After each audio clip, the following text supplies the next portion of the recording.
شروع اللہ کے نام سے جو بڑا مہربان نہایت رحمان اور رحیم ہے۔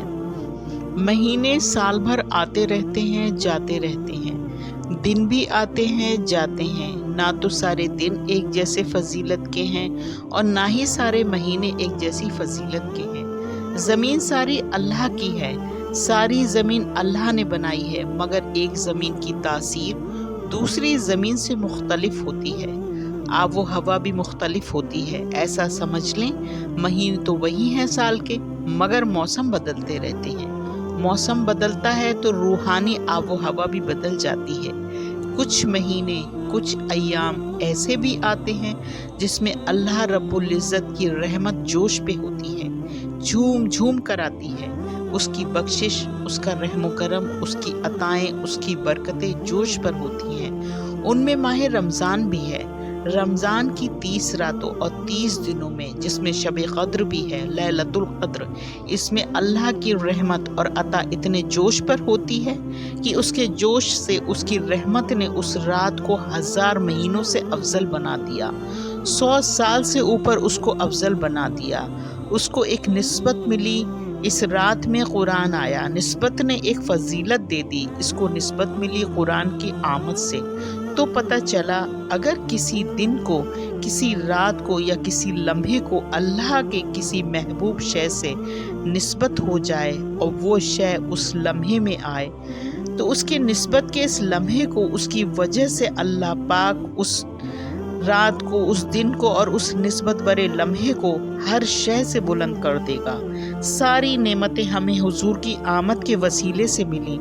جس رات، جس مہینے وہ ہستی آئی جس کی خاطر اللہ رب العزت نے پوری کائنات بنائی، دنیا بنائی، 1,24,000 انبیاءوں کو بھیجا، بزم خلق سجائی جس کی خاطر نظام و شمس کو بدل دیا، جس کی خاطر ڈوبے سورج کو پلٹا دیا، جس کی خاطر جنت دوزخ کا نظام بنایا، جس کی خاطر قرآن آیا اور پڑھنے اور عمل کرنے کے لیے قرآن ملا۔ یہ ساری نعمتیں ملی فقط محمد مصطفیٰ کے نعمت آمد سے ملی، حضور کے توسل سے ملی، حضور کے تصدق سے ملی، حضور کے توسق سے ملی، جس کے خاطر تخت پر ایک کرسی دائیں بائیں رکھی جائے گی اور مقام محبوب کو جس پر بٹھایا جائے گا، وہ ہستی جس کے لیے کہے گی اسے بغیر حساب کے معاف کر دیا جائے گا۔ حضور علیہ السلام کے ساتھ اس کی محبت کا یہ عالم، اس کی چاہتوں کا یہ عالم، اس کے اکرام کا یہ عالم۔ تو جس رات اور مہینے میں وہ ذات پاک آئی، اس مہینے کی فضا، آب و ہوا، اس کی رحمتیں، اس کی برکتیں، اس کی عطائیں، اس کی رضائیں کس حال میں ہوں گی، اس کے رحم و کرم کا کیا کہنا، اس مہینے کو لطف و کرم کا کیا کہنا۔ لہٰذا ماہ رمضان کو فضیلت ملی قرآن کے صدقے میں، اور قرآن کی اور رمضان کی نعمت ملی صاحب قرآن کے صدقے میں، حبیب رحمان کے صدقے میں۔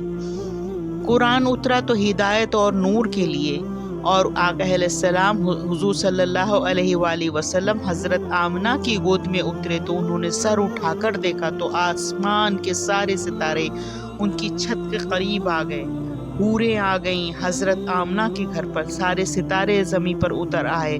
وہ لمحہ جس میں حضور آ گئے ہوں تو اس مہینے کی رحمتوں اور برکتوں کا عالم کیا ہوگا۔ لہٰذا آپ 11 مہینے فرزانہ بن کر گزارتے ہیں، یعنی عقل مند بن کر۔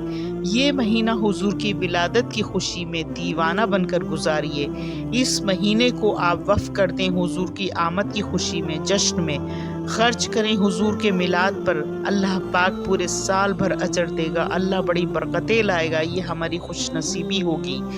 دنیا کی سب سے بہترین شخصیت حضرت محمد مصطفیٰ ہیں۔ حضرت محمد مصطفیٰ کی امتی ہونا سب سے بڑی خوش نصیبی ہے۔ ہر ابتدا سے پہلے، ہر انتہا کے بعد ذات نبی بلند ہے، ذات خدا کے بعد صلی اللہ علی محمد صلی اللہ علیہ وآلہ وسلم۔ سبحان اللہ۔